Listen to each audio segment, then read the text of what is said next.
And we are live. Welcome everybody to BW versus Ohio Northern. We have a good game on our hands, people. So yeah, right now BW going into this game 1-4. Not the record that they want to be in, but there's always chance to turn around during this season. And this is definitely a perfect time to do that for on the other side for Ohio Northern. They started off the season 1-0, then dropped 2 games back to back, and now they won their most recent one. So they're trying to ride off of that momentum to continue their winning ways, while BW is trying to prevent it. As it looks like they are going to Samoa on first map, and on top of that, one of the characters that they banned was Ana. So not going to see any of that today, or at least for this map. As then we are waiting for what could potentially be not a sweep, but could potentially be a huge turning point in BW season. As now we also look at the characters or the heroes for each side. Space Raccoon on Cassidy, the boss baby on support, mostly, or Moira right now. Great Pippin running Orisa, Fairy Boy subbing in, and Fairy Boy is going to be on May. And then finally, Plastic T going to run the Juno. So this set has a mixture of trying to use Juno speed to go in, using Orisa to just kind of wall out and put pressure on to put pressure on Ohio Northern's team. And yeah, the two DPSs doing their thing. Wall is going to be pretty important. As looking at first contact right now, um, the boss baby doing a lot of heals, while Great Pippin taking a lot of damage, still surviving, calming to his teams that there is a Genji, and this Malgo just really went straight in, and once the Malgo went in, they couldn't focus on heals, and that is now Great Pippin down. And then immediately they have to retreat, and yeah, that is going to be a first point given to, um, yeah, to Ohio Northern. And now they immediately switch to Malga. Just, I know Great Pippin has not really had the most fun of times against Malgo recently, so having to learn the character, having to pick it up, and now going into the backline himself, trying to see if he could do some damage, takes out one, and the whole team there as well. The boss baby finishing off one, then immediately goes down, so now they're down a healer, and the Kiri TP's away, but it looks like this could be a free capture. Well, it's definitely not going to be free. And then that is going to be Plastic T down, Fairy Boy missing this Juno and not going to take him out, and Great Pippin having to retreat. And yeah, really good push, almost was able to cap point, but was just not enough. One thing is just really going to be protecting these supports.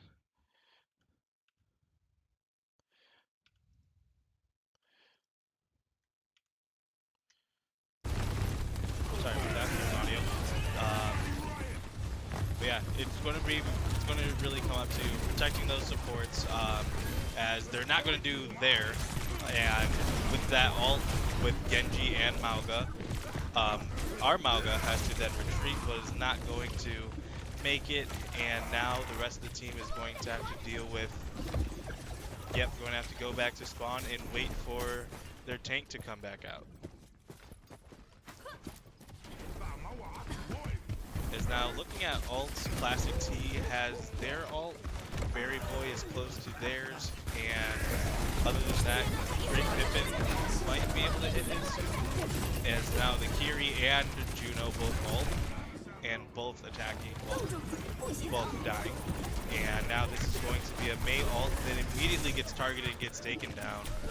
Boss Baby still trying to fight on this point, trying to contest as much as he can. He gets taken down as well, and that might just be map number 1.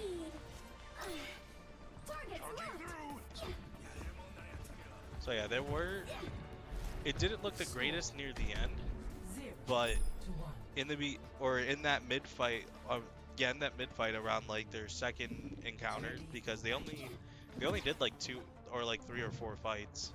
That Not as second quick one as I was used to be, the but second I'm one was pretty still good. They were the able to fastest get on gun in point. the They were New able West. to they weren't able to cap it though, I'll find but my they were own able path. to just yeah, really put Feel pressure on that research. back line, and it was just once when Great Pippin went in and started pressuring like Sinan and Harry and Pancake Stack, that was when they got their best. But Great Pippin was not able to take out the rest before Million S15 was able to take out BWs.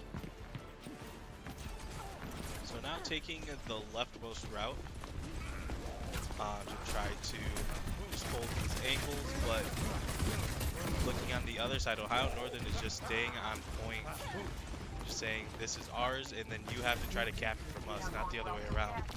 And then this Mauga really pressuring everyone right now again. Once again, and then they target these supports off of it. Both the supports are still alive, not anymore. Classic T and Great Pippin. Now it's just up to Great Pippin. Gets stunned and gets taken down. Really just methodical. Went for, first it was Space Raccoon, then Fairy Boy dropping, and then went for the supports, and then finally the tank. Just really Ohio Northern right now is communicating really well. Just like what's their primary targets. And I'm really curious to see what BW is going to do to adjust. As now Great Pippin walking in, and Space Raccoon communicating to the team that there is a Kiri kind of in the back line. Tries to 1v1 and then backs off. And then because of that, there are no supports, and then that's going to be effectively a team kill. Sorry, I may or may not have missed most of that. But yeah, now grouping up once again. Classic T almost having ult, while the other team has 3. And then yep, that is going to be a Kiri ult from behind actually, and then that is going to lead into the Blade, which is going to just continue to rip through BW right now. That's a team kill. That was interesting. The bright side from that is that they were able to burn they were able to burn an ult, but unfortunately, two ults, but unfortunately it was able to give them a lot of time. Right now, they really need to try to deal with this just this flank in the background, as then Setting goes down, everyone goes down once again. Just that Deadeye taking everyone out, and that is going to wrap up game number 1. Yeah, just really solid, really good use of ults on Ohio Northern side.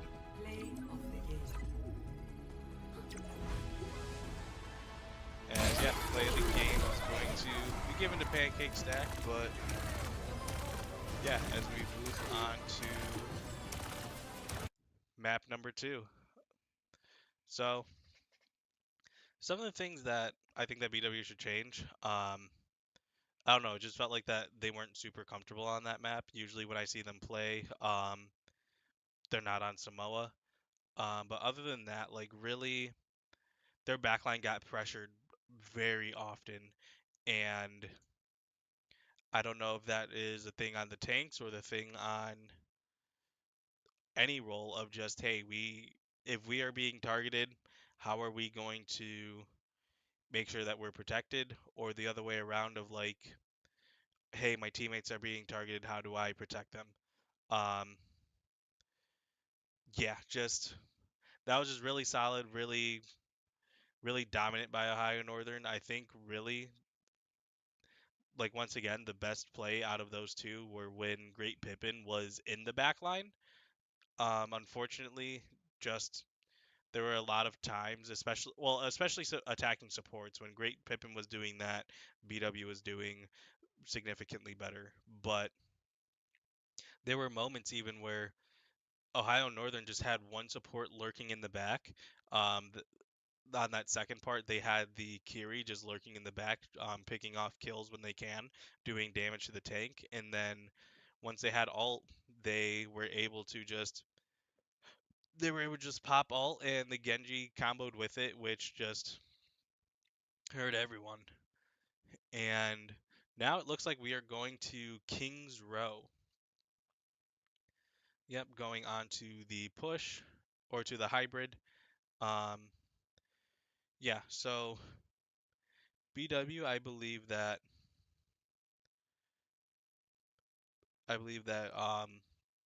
Kings Row is definitely one of their better maps as Ohio Northern decides to ban Zarya and they're going to start on defense. So they want to see how far BW can push it first they push any before they push any. So yeah, it's going to be really interesting, especially with no Zarya. In Kings Row, there's a lot of points on the map, especially in the beginning where there's just a lot of bullets heading towards you. And yeah, maybe it's like they're definitely trying to prevent Great Pippin from playing Czar. Um, yeah, other than that, I know Rhine is pretty good on this map. In the beginning sites, Widowmaker has a lot of high ground to just kind of play her own game. So maybe we will see Fairy Boy or Space Raccoon on the Widow. I'm kind of expecting Space Raccoon to go on the Ashe because I'm pretty sure he's really comfortable on the Ashe. And this is a good map of just like, once again, point and click adventure, couple feet away. I mean, very far from from the targets. Um, yeah, it's going to come down to like how BW coordinates, how they how they attack, how they just like communicate, push together, and how do they deal with like things of like flanking or like the tank and a DPS just charging at the DPSs and the supports instead of just the big tank that's in the way. So it's definitely going to be interesting. Um, Plastic T, act, Plastic T and BW bans Kiriko as well. So we're not going to see Pancake Stacks Kiriko anymore. So that is going to be a pretty good sign for BW. As then it looks like we are going into map number Now 2. entering King's Row. Initiating match.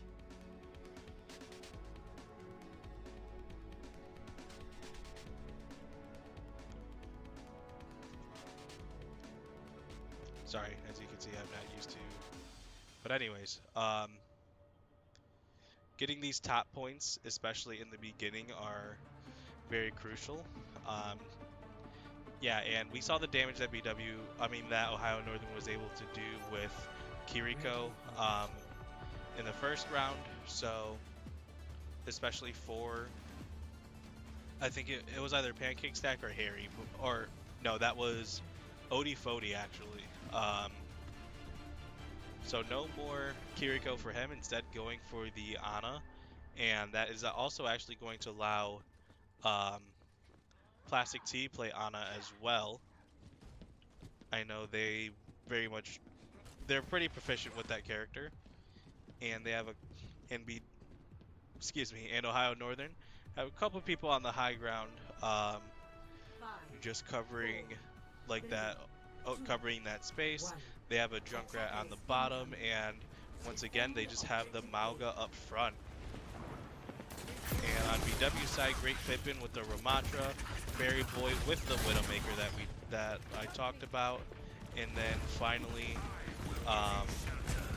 Space Raccoon back on the Cassidy, Plastic T, and the Boss Baby going for the tried and true, the characters that they probably play if not the most frequently.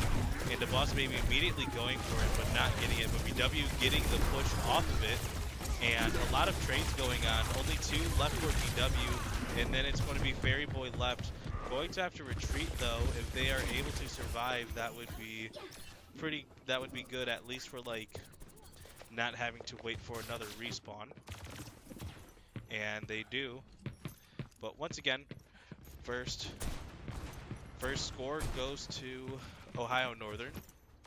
BW needs to make a big push, and probably soon, because there's still a lot of map left to push. And especially you're the one that's attacking, you're the one that has to set the tone. And Space Raccoon losing that fight, but Fairy Boy putting up a lot of pressure just to get taken down. And then the rest of the team not faring much better, and that's a team kill.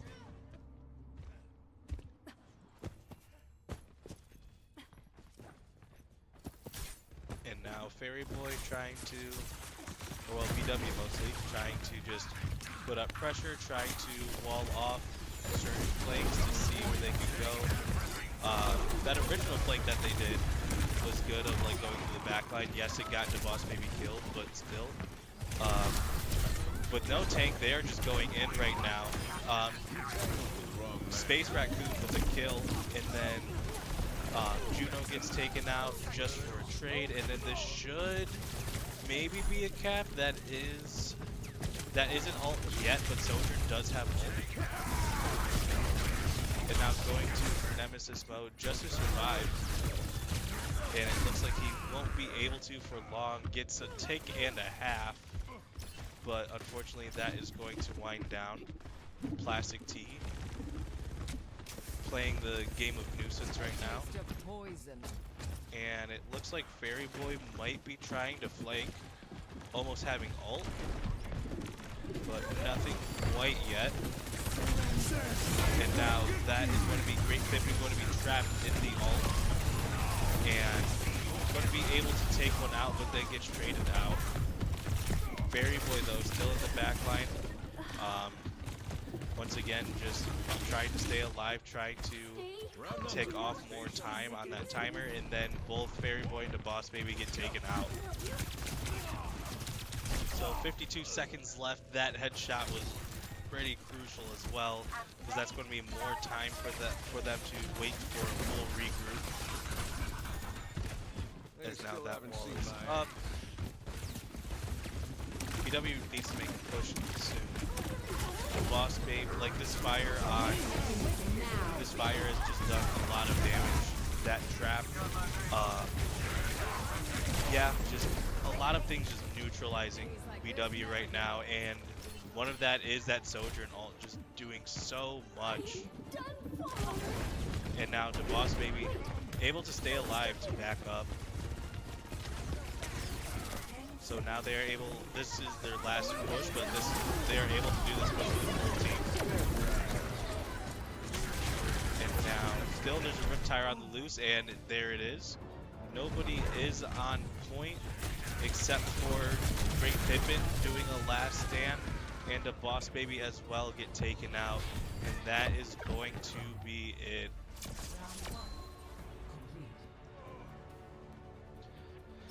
So now with that information, yeah, Ohio Northern, all they need to do is just capture the first point, and then they are going to win this map. Initiating match. So then, yeah, like this corner right here has been very crucial for a lot of these fights, and as we've seen, just BW has been losing those corner fights more than they've been winning. And just on both maps so far, they have been able to take ticks, they have been able to apply pressure, they haven't been able to cap anything, but they have been able to like get like a bit of an inkling of like, hey, if you give us enough room, we will do something. As now, get Perry with the Widowmaker, now switching to Bastion actually. Sign in with the Junkrat, which is also pretty unique. But for BW, Fairy Boy on May, Space Raccoon on Ash, Plastic Tea on Anna, and the Boss Baby on Moira, along with Great Pippin on Ramatra 5, again. 4, 3, So 2, hopefully this 1. hopefully this will work out Attackers better than incoming. it did last time. Defend objective A. Space Raccoon putting a lot of pressure on these top on the top fighters and or the top heroes as on or as Plastic T trying to heal everyone, but this Malga doing a lot of damage. I wonder if that's going to be communicated yet. And even if it's communicated or not, the Malga walled off actually. That was a pretty good wall. But for when it comes to effectiveness on the score, not too much as Fairy Boy gets taken out. Space Raccoon got taken out as well, and that is now going to be a full regroup, and that is probably going to be it. Victory. So yeah, now it is going to be 2 favoring Ohio Northern compared to none for BW. As now that Sojourn with the play of the game, if I could, yep, it's the ult. This ends So now. we don't need to see that. I mean, if you guys want. Yeah, I'm not looking at chat. Okay. So yeah, right now BW down 0-2 as you guys hopefully see on the board back there. And yeah, I don't really know too much what to change. Just it really seems like Ohio Northern is targeting like the DPSs first and then the supports, and then it just comes down to a DPS and a tank, and then a tank can't win a tank can't win usually a 5v1. So, yeah, it's like they really coordinate what they're attacking specifically. So, yeah, just like either BW just like picking up on that and being like, okay, they're going to attack X player, we're going to make sure that that player A doesn't die, or B, we just target everyone else while they're trying to focus on that player. And yeah, I really don't know. Like, Ohio Northern has been playing really solid, and I haven't played Overwatch enough. But yeah, it looks like they are going to Route 66 for Escort for this next round, in which it is going to be, yeah. So Route 66, at least in my opinion, favors like the long range, like Widowmaker, um, Ash, like characters like that, hit scanners, just very much, especially for defense on that first part. Just like I am going to be on the other side of this, and I am going to aim for you, and you have to approach me. And while there's yes a lot of characters that or a lot of heroes that can deal with that, um, yeah, there's still a lot of potential for those. And I don't know if BW is going to push or escort first or not, but either way, I think first escort would really set the tone. I honestly prefer would going second, but the pressure, I mean, the idea of, okay, we're going to push as far as we can to figure out where they have to then push this robot. I think that's going to be pretty crucial as we then have somebody joining on the mic. I think the mic's muted. Don't say anything. That was the plan. Okay, go. Hey everybody. So yeah, Um, Sorry about that. Yeah, we've got another edition of Stinger SmackDown happening a little bit later. This guy'll be there. But I was doing setup for all of that, so it took a little longer than expected. But hey, yeah, close it enough. happens. It autocorrects. Yeah. But yeah, I mean, what? Shameless plug, Stinger SmackDown. Stinger SmackDown. But yeah, It's kind of cool. It's kind of fun. kind of really cool. Yeah. But I mean, I've been able to watch the game so far, at least like a little bit while setting everything up. Um, a reverse sweep time? Yeah, Let's get it rolling, you know? I was going to say, yikes. Like, I don't know. Like what I was saying, Ohio Northern has been really solid in especially like coordinating, attacking the DPSs and supports first. And like it really just seems like there's 3 or 4 attacking one while one's distracting the tank. And yeah, just like once one support's down or one DPS is down, the rest of the team just looks like it slowly but surely falls apart. But behind that, Yeah. I mean, like that's kind of how sometimes these things go. If you're split and like one of your people gets picked, you need to, as a four, really decisively say, we are all going here, and then all without fail commit to going there, mhm, which it's doable. It's 100% doable. We've seen many iterations of this team drop one and then run it. But the yeah, issue is sometimes just that isn't quite there for one reason or another.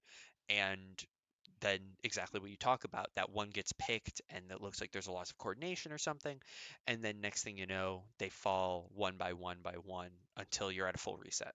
yeah, and just like I think the best way that BW has been playing has been when Great Pippin goes to the backline and kind of forces the issue himself Hmm. of attacking those supports. But these supports, some of them just refuse to die sometimes. Yeah. I was gonna say like a dive comp I've seen this team do actually very well with. It reminds me a lot of when I was on the iteration of the Academy team because Great Pippin was my main tank. And at that, one of our biggest plans was literally just he was playing Orisa at the time, but it's He still default, has been mainly. yeah, but it's just default set up Initiating and match. run at them because if you're fast enough, they don't have a very big option. They don't have a lot of response that can really be done, at least depending on what your backline is. Obviously, if your backline is something like an Ana, something like a Kiriko, a lot of that explosivity, really just Ana, can really be hampered by abilities here and there. Mhm. Yeah, and just yeah, let's hope to see a change. I'm hoping to see something different, which it's looking like that's possible with the lineup here for BW. Taking on the Sombra, I'm interested to see how that play is going to come in, because obviously that's a very hit and run kind of get a little bit of chip, move out, move back in, move out type character. So I'm hoping to see potentially that ability to annoy is going to force a split in ONU's team, and BW will be able to capitalize on that. It's also great because in general, like I haven't played the game in a couple of years, but or in a year, but like Sombra does really well into Doomfist, and I don't think that's Yeah. changed. One. So like that, along with just like a lot of like Zarya and Zarya and Sombra should be enough at least to like distract the tank per se. So like the rest of the team can then focus on like what you're saying, doing that little bit of a split. Yeah, if you're, I was gonna say, it really just depends on the coordination of how things are, and that's exactly what you were talking about, and exactly why Sombra is so good into this composition, and why we can potentially see, especially early, a swap off that Doomfist. The dives and the slight overextends do not work, and we see that exactly coming out now. Hazard being chosen instead, which, Immediate too. yeah, I mean, I'm also interested in how that's going to play, because Hazard, again, plays a very dive-y style. He has slightly more survivability than Doom, but not by a ton. And we're already seeing ONU trying to potentially change this around. The pick onto See You Soon, really causing a lot of that front line to be taken out. Plastic T also dropping. Boss Baby able to get one in his back, but just like you were talking about, the team is incredibly split, and they need some sort of group back up. As Boss Baby here he was getting slowly peppered. He was Yeah. able to save himself, but Yeah, he was really just like he was kind of just alone on an island as Fairy Boy gets taken out again. for getting just a bit too greedy. Yep. There's definitely different ways of playing Sombra, and I'm definitely the greedy one. Yep. But I yeah, can tell you that one. yeah. As once again, this Hazard just still playing the Doomfist role, essentially of just like running around being essentially that nuisance, that hamster ball of like, hey, I'm here, and if you don't get rid of me, I will continue to annoy you. Yep. I think it really comes down to he has a lot more of this initiation, like, his initiation is much less linked to his mobility, because with Doom, you have to, you know, rocket punch in or slam in to really get in. This Hazard, he's able to obviously leap in, but he doesn't need to. What we're seeing now, Hazard ult coming out is going to force at least 2 of BWs to drop, Fairy Boy as well dropping, and great Pippin, last one alive, getting antied. He is not long for this world. Definitely not going to survive that. But once again, just there's been like BW just has those times where they start doing these pushes really well, and they start moving or they start capping point, and then just like right where that light comes up, it just gets snuffed out. Yep, we've seen immediate movements, and we've seen really flashes of brilliance from all of these players. Little bits and pieces that, when they align, they've done incredibly good. But the issue is that we're seeing like these big things that could initiate and really have shown great abilities to initiate, but just something in the line isn't quite working. And DeBoss Baby putting a very good effort forwards, trying to use that coalescence to really, you know, cause some sort of change to happen. But unfortunately, it's just, it didn't seem like quite enough there. Yeah. And now BW on what could be their last push. 30 seconds left on the clock. 3 ults in the back pocket though, and a 4th Right you know, there. online immediately as I start talking about it. So I'd love to see something fast popped with these alts.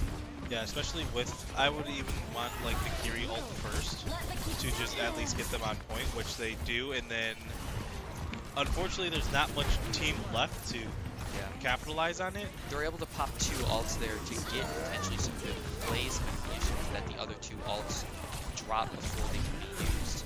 Yeah. Incredibly low time, no one quite on the point. Might be able to touch here, and the use of the ult could provide something, but unfortunately the 2 who were aggroing all drop. See you soon, trying to pop the ult fast, will not get it out. There's just no touch left for BW. Yeah. So an incredibly difficult defense now up to the plate. It's doable. It's 100% doable. It is doable, but once again, it requires some very, very good play coming out from these players. So, like, really what you said, like, this is doable. This is something that can be done, but man, it is always winnable. It's usually my line. But yeah, it's always winnable, but man, does this look rough. Yeah. And I mean, a lot of that just comes down to a little bit of what we were talking about, a little bit of that micro spacing of kind of how everybody is moving around. We saw a lot of these pushes get started and potentially get very close, but the issue is just when they were at that point in time where they would have needed to be at their strongest, where they would have needed to be at their most coordinated, they just weren't quite there. And we're seeing a little bit of a shift over in the composition coming out for BW, which I think is honestly just side, if anything. See You Soon, Space Raccoon, and Plastic T swapping over to scoped characters as opposed to their more run and guns that they were playing before. Both kind of serving the same purpose though. Yeah. The slight change in util though should make it interesting. The Sleep Dart potentially being able to get a little bit of the pressure of ONU dives off of them. But the main thing is just how they choose to play this. Also with the use of Dynamite, like when I did play, I played Ashe, and Dynamite would do numbers, as we have riveting gameplay over there. But yeah, so just like a lot of that util, a lot of that like, hey, I'm controlling this area while not being a controller-esque character, as it looks like somebody is pressuring the back. It is the Genji, as it does get communicated, but a lot of people already low. Nobody dying actually, but they are retreating, which is not the goal to do right now. Great work coming out from the supports. Unfortunately, though, the initial setup just dropping enough that it's going to require a very big brawl coming out. And unfortunately, that's 3 dropping for the side of BW, leaving just Great Pippin and Boss Baby left on this point. Less than 5 meters left, and both of them are going to be dropping. And Yep. that's unfortunately the game right there. Yeah, unfortunately, there's going to be Didn't a even see this. yeah. He was talking about the scoreboard behind. BW play the game? Whatever. But yeah, GG's. I mean, the one big thing that I think we can't take away from this match is this is one of the first like real matches with this like full 5 setup. The Overwatch team has gone through a lot of iterations. They've gone through a lot of change up within their play and within their players, and that's caused obviously a lot of turmoil as far as who's playing what, who's getting fielded, yada yada yada. This is the first game that this 5 was set in stone, full 5 practiced, full 5 played. This was the first time that that completely happened. And I'd say for the first time, although it's a disappointing result, 3-0 is never fun, Yeah. it showed a lot of good, which we've seen a lot developing throughout. And with what's upcoming for this team, a good showing and then a lot of practice is really what you need. Yeah. Because the next time these guys are playing is the gauntlet, without, for lack of a better term. I mean, no, I think that's a perfect term because it's just like there's a lot coming up. Yep. Yeah. What is And that a lot we're what coming is up to. uh, A I was very gonna fun. say what does Coach Joshua call it? I don't know. I think he calls it. I don't remember. I don't know. Either way, Either way, big things coming. what is coming is a mini invitational, you could call it, where Cleveland State, the University of Mount Union, and Heidelberg are all going to be traveling up to our facility, both their Smash teams and their Overwatch teams, and all the teams are going to be playing each other while they're here. Yep. So this team is going to have a nice little set of 3 matches. They're going to have CSU, UMU, and Heidelberg, Yep. which all of those games are doable. It's always doable. Yeah. It's always winnable, but All those those games games are are winnable. doable. They are varying levels of difficulty, but they are completely and 100% doable. And the main thing that we need to see from this team going into those games is going to be kind of the resilience coming in for that. It's a long day of matches. It is a very long day of matches. And what you need to be ready for is all of those games. It's kind of a micro LAN, if we're being honest. Yeah. It's not quite the same intensity of, traveling down to South Bend, but it's similar. It's very similar. And Yeah. what that means is we need those teams, they're going to have practice time, but day comes, we need you to be ready. Yeah. And it's like not only practice time, but in VOD review, all that. That's you need to put in the work now because right when that day comes, there's a whole lot of gaming, and you can't let you can't let one loss, you can't let even 2 losses get to you. Like you gotta Hmm. always. That's going to be a day of mental fortitude, and not only for BW but for the other teams as well. But yeah, like that's going to be like you said, that's the gauntlet. That's the big thing before LAN. I mean before LAN, which BW. They can do it. They Yeah, still they can. can. Yeah. But yeah, you got to get through this before you could even think about land. Yes. And obviously, we'll have coverage of that when that happens. Sure will. I believe that that's late March, if I remember correctly. Yes. So we'll obviously have more about that coming out. We'll mention it on more broadcasts because obviously it's me and him. We're gonna be yapping a lot. Who else is going to do it? Oh man. But yeah, we'll be here. We'll be calling that. We'll be calling all of that action. Um, but that's all for this. Yeah, If you, yeah, that's going to be all not for today not for because we today. have Stinger SmackDown that is going on In like 45 minutes. soon. Yeah, Yeah. So stay tuned for that. I won't be here the whole time like last time this because guy's in bracket. yep, I'm playing. So and also water. I would like a break, but Yeah. yeah. So a lot going on, and yeah, just stay tuned and genuinely get some popcorn, take a shower, then come back and watch a stream. Should be a good night. We've got a lot of good competition here coming out. It's the last event for Summit Points. Um, Get your Mario Party points. yeah. Yeah. Thank you all for tuning in. It's been great topping this broadcast for a map. Pulling a this guy on Monday. Yep. But yeah, thank you all for tuning in. We'll see you around.